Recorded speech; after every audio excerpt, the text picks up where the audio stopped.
the stars, pull one down for you,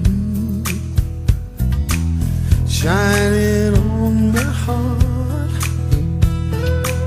so you could see the truth.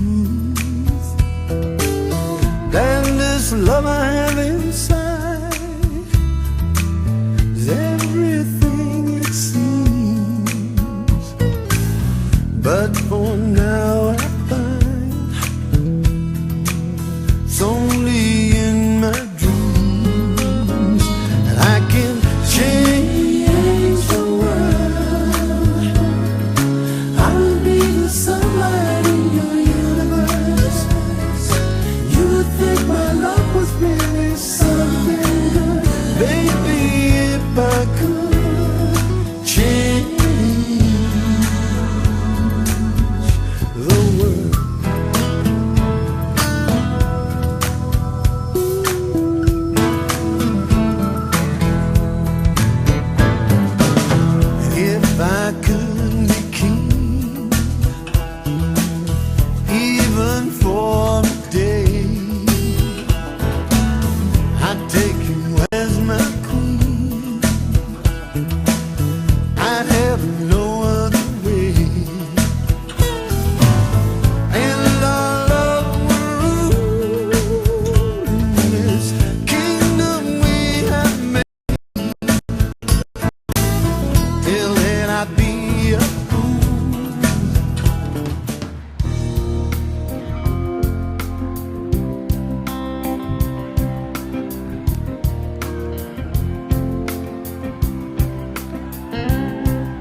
Wow.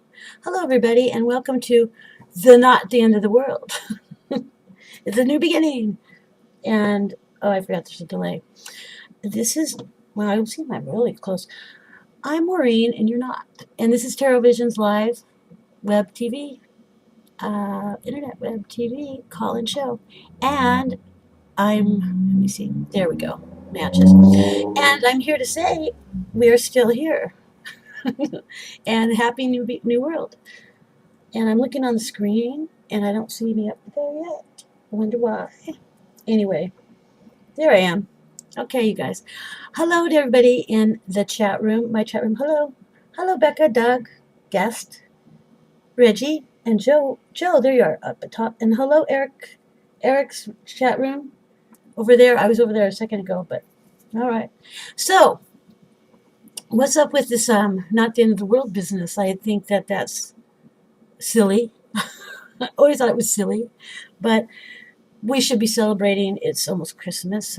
I guess we should be celebrating that. But this Mayan thing, I wanted to say, well, this is a live call-in show, and my name's Maureen. And let me first start by telling people that don't know who I am. And who I'm talking to are people in the chat room, too. I have a screen over here.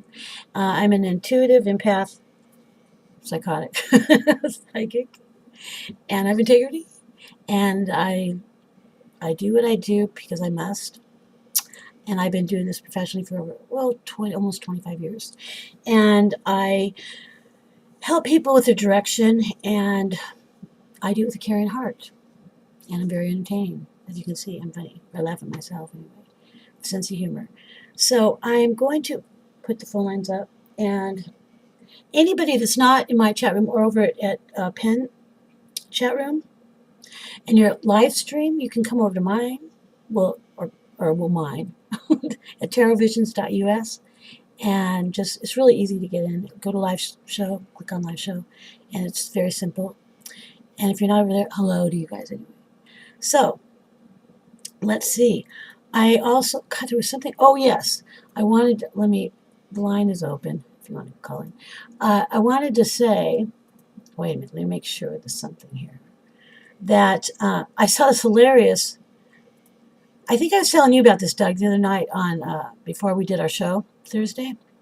The internet radio show that we do on Thursday nights, Psychic Access Talk Radio. It was a commercial I was talking about, and I saw it again today, and it's for Jell-O. And the guy goes, well, I guess the Mayan gods, were wrong. And then it shows all these people on top of a pyramid or something with all these Jell-O container. He goes, because they sacrificed, their sacrificial, whatever, was Jell-O pudding. Actually, it was pretty funny. And it's stupid, and the guy's stupid, but it's hilarious funny. So I think they were, and he goes, and actually I saw this a day before or yesterday. So they did 2 commercials. They put out some money on this because these are good commercials, Jell-O. And they put out money because the other day they didn't say, oh, the December 21st has come and gone, like they did today. They had one before it happened, and then today, when I started thinking, well, December 21st has come and gone, and the Mayan gods are happy or whatever. So I thought, well, isn't that fascinating? So I'm drinking my coffee. I also want to tell people that this is a time of year that can be really difficult for some. For me, for some of you guys out there. And I know we need to rise to the occasion, but sometimes it's just hard. It's like just too hard. So for those that are listening, you're not alone. And we're all, well, I keep telling myself this, you're not alone. And it's just hard. And so I myself don't know if I'm even going to spend Christmas with my family. Well, I'll see my daughter. But I'm thinking I'm just going to stay put by myself and cry. No, not cry. Anyway, if anybody would like to call in for a reading, as you can see below here, is TarotVisions if you want to Skype in, or 858-952-1090. And I will read for you. And I have this angel thing. I don't know if you can see it yet. You can see it, I think. you can see it, and it's really cool, but it's making all this noise. Like, I haven't used it in a while, and her wings go, ooh, like this. Okay, let me see what people are saying in the chat room. My doggy didn't make it anyway. Okay, Joe, that's lovely. Your doggy didn't make it, and people that are just coming in. I'm talking to people in chat rooms. Hi, Eric Penn's chat room. I'm not over there right now, but hello. So let me see what if anybody has to say. Oh, guest, you can keep your name as that if you'd like, but hello, guest 6496. Oh, and I forgot to do this. All right, if anybody would like to call in just to say what's on their mind, I'm all for that as well. We know people like to call in for readings, but if you'd like to call up and talk about anything that's on your mind, or if you're feeling happy or not so happy, that's fine too. And I think, let me see, Doug's saying something. Doug says it could be a couple of days off. Oh, thank you, Doug. I guess Doug's saying the mines could be a couple days off, I think. Is that what you mean, Doug? Is that what you're saying? So don't kick back so quickly. Don't be so happy about it. I don't think we're going to get the pleasure of the world coming to the end. I mean, it's hard enough dealing with the world and the sadness of this Connecticut business and the sadness of so much that I don't think the mines are going to let us get off that easily. I think it's like, okay, once there's a closure, there's a completion, but there's a new beginning, and we better step it up. And there you have it. I mean, really. And I'm saging as I say this. So Doug's saying it could be dead. I go, yeah, no, yeah, then when your bed rattles tonight. Well, there's been earthquakes here where I'm at in California. I'm right near Mexico. I'm as south as you can get in San Diego, and there was a 6.4 earthquake out by Catalina Island. Well, it was closer, but it was out. I don't know. I'm always feeling earthquakes anyway, but it's time to go buy some real estate in Las Vegas, Nevada. I was born there, as a matter of fact, because there soon will be oceanfront property there. Maybe that's what the Mayans have in mind. Let me see. People are saying. Becca says, according to Maureen, there are some good things coming up for me next week and January. Yes, that's true, Becca, and I stand on what I say. And is what she says. There will be no end of the world. Maureen's word is law. Becca, you're so lovely. Is the screen frozen or something? Looks like it is on my end. Thank you, Becca. Bless your heart. Bless your heart. Yeah, I'm the law. Actually, I want to talk about that for a moment. When I do readings, it's very important to know that I am not God. I'm not a mind god. I'm not magical or anything like that. I am good at what I do because I do it with a very remarkable degree of objectivity, and also I look beyond appearances. I'm just that's how I am. I don't care what anybody has to say about anything. With stories, most people will go along the lines, but it'll sound ridiculous. So all I know is what I know, and but I do know people have choices, as I have experiences, and I've made some real bad negative choices. Almost like we all have. If you get a reading, we all have this choice, and there could be delays. And so when I do time frames, I could be wrong. I use my hands all the time, and I do this, and I do that. But and Becca said, and then Joe says psychics could clean up on the oceanfront property. Yeah. So could Joe's. Becca says, thank you. Your words keep my vibration word. I'm glad my words do, Becca. I wish my words did that for me.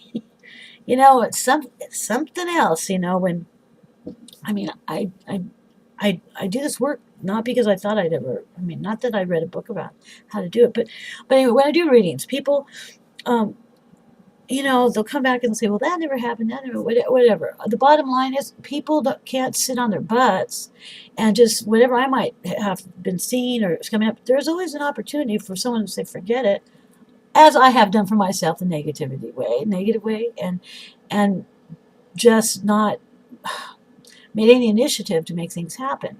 So it's like, like I said, it's fascinating to me. And I'm not talking about Becca's reading, but it fascinates me when people get all bent out of shape. And then also, I talk so fast. This is another thing. I talk very quickly, and there's nothing worse than saying on a review. When you can read some reviews, I have good ones, but the bottom line is, when people say I ramble or babble, it's like those two words when I was growing up, they just make me want to scream. I talk fast. I get a lot of information. If they ask me to slow down, I will. I can. I'm able to. I mean, there's not a problem. I just start getting so much information. I tend to talk fast, and I don't want to waste people's money. So, you know that anybody that's listening to me, I've noticed a lot of people from Germany have been listening into the show. So hi, Germany. Germany, for some reason, I've noticed. I found on the stats or whatever. And let's see what anybody else says. Okay, Joe says the Joe box goes too fast sometimes. Yes, Joe. Joe is a inventor of the Joe's box, which is EVP, EVP, by Paranormal. You know, Eric, I am wondering. Hold on, everybody. Well, hold on to my chat room. No, I'm not going on.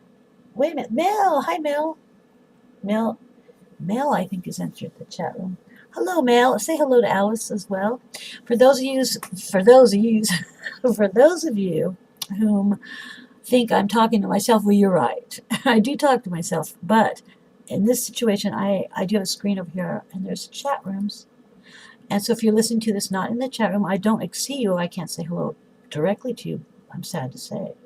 But you can come over to TarotVisions.us and come over to the chat room here. And people over at Eric's, hello.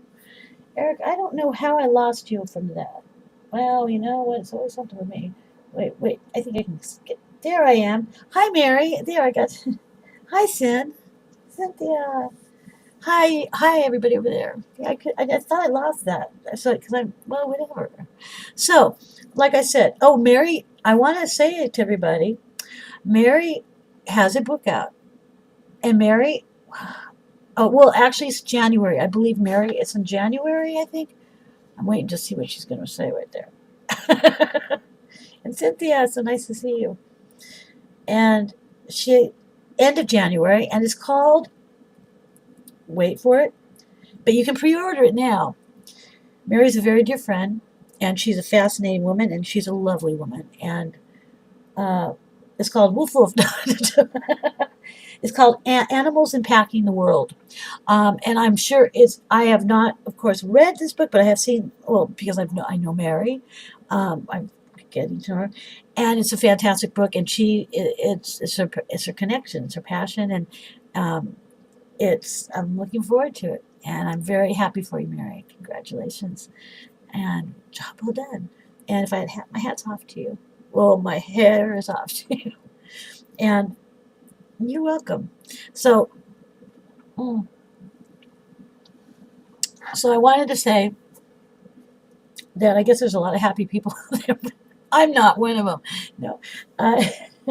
So anyway, you can call in or do whatever. Like I said, or you can call up to say anything you want. Also, everybody, I have a show coming up on Thursday I'm really excited about. And Eric, you'll know who this is because it's Robert Murch, a Ouija, the expert on the Ouija board, history, the Ouija board, and I'm really excited. And so that's this Thursday at psychicaccesstalkradio.com at 8 p.m. Eastern Standard Time, and it's 5 p.m. Pacific Standard Time. And my computer's everything's, I can hear all these noises and stuff. But anyway, and I'm really excited because people, the Ouija board gets a bad rap, and hey, that's kind of like rap, like, never mind, talking board rap.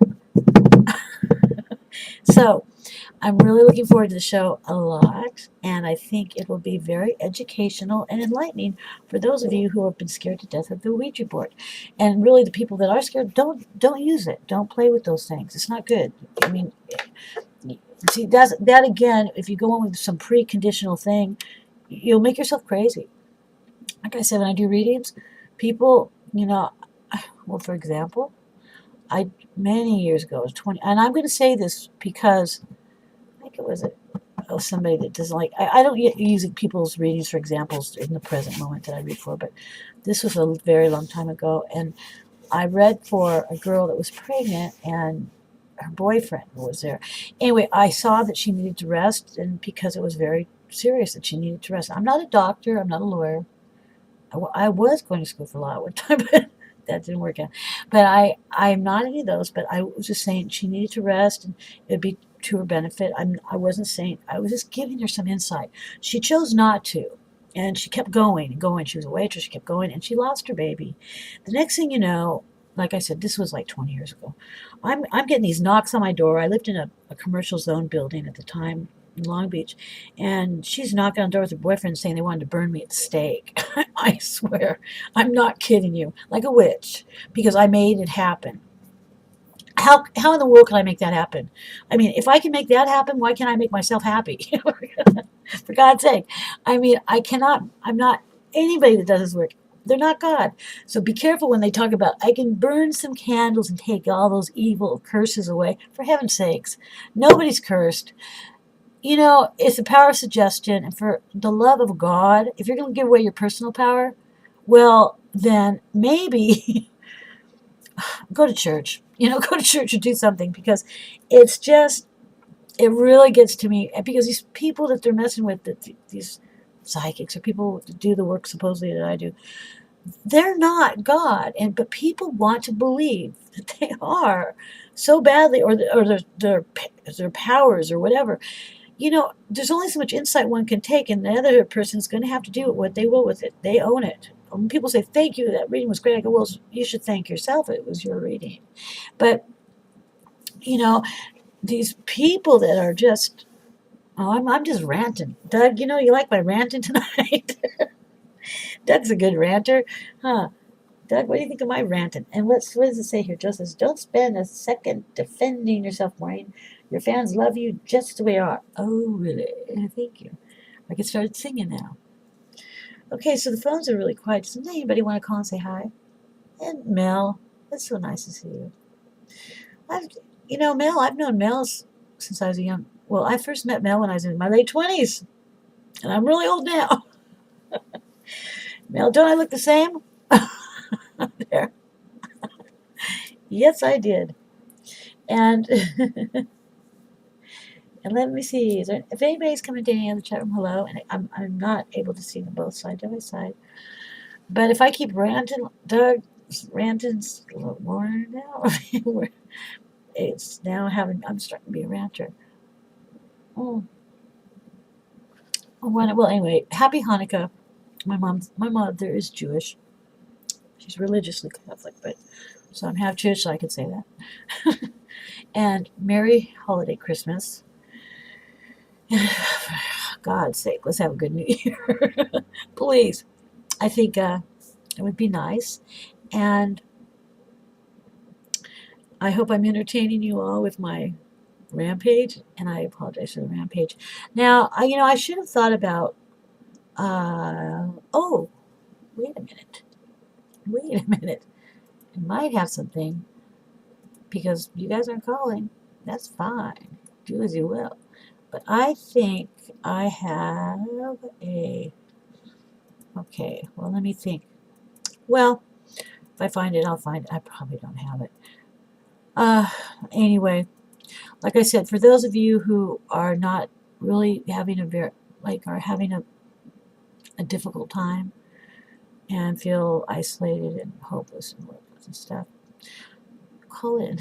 We can talk. And it's not a shameful thing. It's normal to feel like that, especially during this time of year when you miss people that might have died, or just because it's just, everybody's supposed to, I don't know, some commercials, and you see all these Lexus commercials, and you see people just happy and perfect families and everything. And that's not all real. Let me see. Becca's saying, what are your thoughts on the new golden age? Well, Becca, you're great. I like you. And how long do you think it will take before the majority of people rise to the occasion, as it were? I love the way you taught them, right? Or do you think some will choose to remain in the lower vibration? Good one, Becca. Well, you know what? I'll have to say this much, Becca. I think I'm choosing to live in lower vibration. I'm finding it hard. No, you know what? This is my view and only my view, and I'm not saying it's the right view or belief or anything like that, but I think my thoughts are this. My thoughts are in the 60s it all started out. We were gearing up towards the 60s. There was a real breakthrough going on. Now, I was born in the money, so I was going through the 60s and such. And I was a very mature old soul. So there was the change. It's like I'm sure we were gearing up from the day one, I'm sure. But the 60s was the beginning of the stage. It wasn't just it happened 2 years ago when everybody says, well, let's start this new cycle. I don't think it's shifted. I think the shift came in the 60s. We've been going towards like into the 70s, 80s, and 90s, and the technology and everything. And then with the economy, and I'm not political. I don't talk politically for good reason. I have no business doing so because I'm not going to say why. But at least I say that I'm not knowledgeable enough. I won't talk about it. But really, everybody, politically things, economic, everything aside, what have we done? And what's so interesting is, and I'm embarrassed when the economy went to hell. That was my generation of those my age people that did that. Those greedy little bastards. I mean, so I've already seen it going on, Becca. The thing of it is, it's fascinating to me. And here's an interesting thought about this, because it's like I noticed there's a lot of. And I grew up with my father was a visionary businessman. He was an entrepreneur. He didn't, he was a big international businessman, and he was from very humble beginnings. So he did everything on his own, but he had integrity. But I noticed a lot of. So I grew up and there was money and nice things and such. But my father didn't raise me to be a snobby little thing. Darn it. One thing I will want to say this, though, not to get off point, but he also told me, you never have to find anybody that has money because I'll always take care of you. That was the worst thing he ever said to me because I found nothing but flakes from that down. Anyway, but, we have a call. What do you think about that? But, hold on, Beck. We'll go back. Well, hello. Who am I speaking to? This is Joe Siapi. Hi, Joe Siapi. How you doing, Joe? Okay, not too bad. You say no. You have something to say? Well, I do. Oh, good. Because, I just was looking at the way I've been changing over the years. And I think a lot of things happen to people that happens, every generation. Like when you're young, you don't really make plans for your old age, and you're given a certain set of rules, from your family, and you usually carry them out, and half the time they're not really good for you. It's almost like we go through the first half of our life sort of unconscious or semi-conscious. Yeah. Does that make sense? No, yeah, it does because I'm a Union fan, Carl Jung, and I love him. He was all about the collective unconsciousness, and I stand by what he has to say about things. I really do. But he say that we're all walking around unconsciously unconscious, something like that. So I make sense of what you just said. If you just even understood what I just had to say, but yes, I do. You bring up a good point. Well, Joe, you're now in your 60s, right? Isn't that right? Yeah. Yeah. I have a sister that's 61 who looks fantastic. The 60s. People now it's like. So you're talking about. I don't know, Joe. Do you think that you're more enlightened about your fellow man and woman, and paying more attention to we're all connected and we need to all pull together? Do you think? Well, I don't know. I really can see what I'm missing rather than what I know. It's like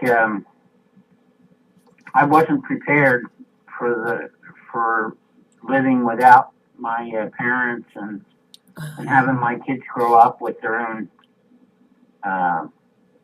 concerns, and kind of drifting apart from in the family.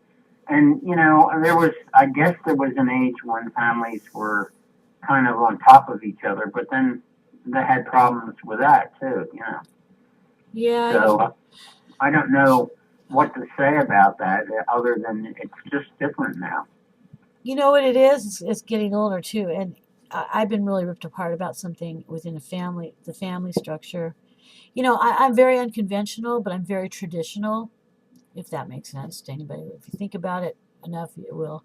And, it really breaks my heart when you're talking about families that you don't, oh, it's amazing what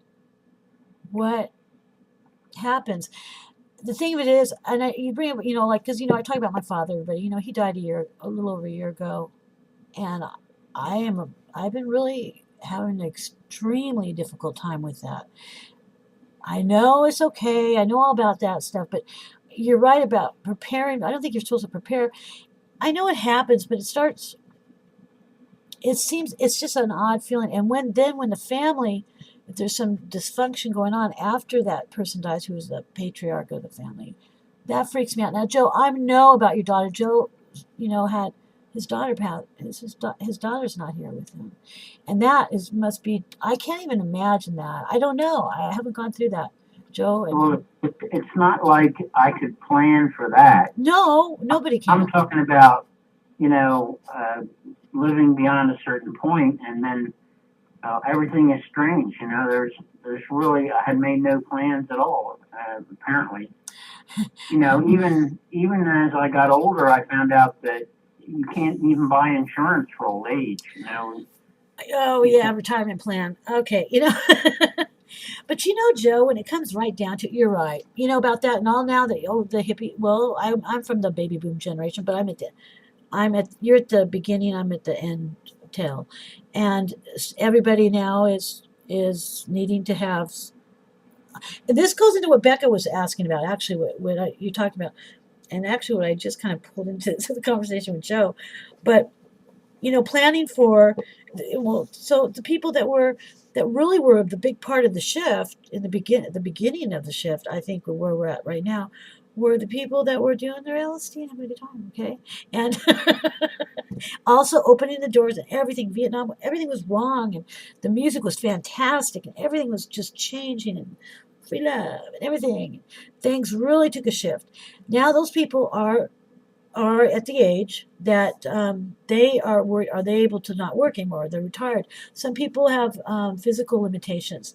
I've noticed where there is some changes going on. Becca, with what she's talking about, people are, even some of the bigger business people, corporations. I was going to talk about this, are getting more involved with the betterment of helping people not that maybe didn't think about this, like you can't plan for everything, right, Joe? But you're talking about insurance and everything else. But there are people that are becoming more conscious that are in these, that are there here to make money, and they're building homes, for instance, where people that might be in wheelchairs are lowering the things, or putting the outlets here or there. I know my brother, for one, which I'd like to say now, this Becca is what I was getting to before Joe called. I've seen a change within him as far as where he stands now opposed to where it was 4 years ago. He's involved in the business of making money still, but also it's about helping people that are older to have a better, uh, like Joe, you're living in a place right now that is geared towards people that are older. Well, right. Okay. It's actually pretty ideal here. Right. A lot of older people don't have the advantage of having a good place to live. Exactly, they don't, and it's and because I know, because my parents, I by choice, was their undertaker, caregiver, whatever.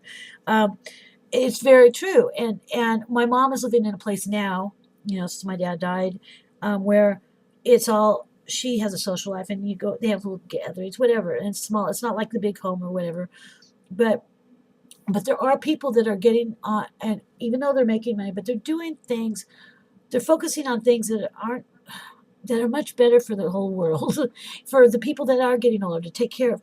We're all supposed to be taking care of each other, I thought, aren't we? Yeah. Well, I don't know really. I mean, I didn't learn that much except what I don't know. You know, like I can see all the empty places that I really haven't got answers. But But one of the things that Becca's comment brought up was that you hardly ever see any books or discussions about optimum or refined civilization. You know, like I'm trying to think of the word, and I can't think of it. But you know, I read a book by Arthur Conan Doyle about a perfect civilization, mm, and everybody had to work, but they could just pick whatever they wanted to do. There was no demand, or you know, if you wanted to rest or you wanted to take time off, you could do that too. And society pretty much supported you in whatever you wanted to do. It just encouraged you to keep busy. And you know, it's sort of in the way like Star Trek used to be. You know, like they yeah. said that everybody education was paid for it, and they just did the things that they were good at or they were interested in. Again, you go into Carl Jung. Jung. I'm sorry, you got Yeah, it. He's but it's the same thing. If we were all to do, if we were able, what you're talking about, if we could, a nice civilization would be. There are so many people that are miserable in a corporate. There's so many people that are miserable in the caregiving or nurses or whatever. If they would just, everybody just did like I do. I do the work that I must do. This is what I'm supposed to do. I know this. It wasn't like I planned this stuff out, and it's sad because you and I were actually lucky to realize what we wanted to do. Like I always, ever since I was a kid, I used to make things, and I grew up doing the same thing, and I didn't never had to look back and say, "Oh, I should have done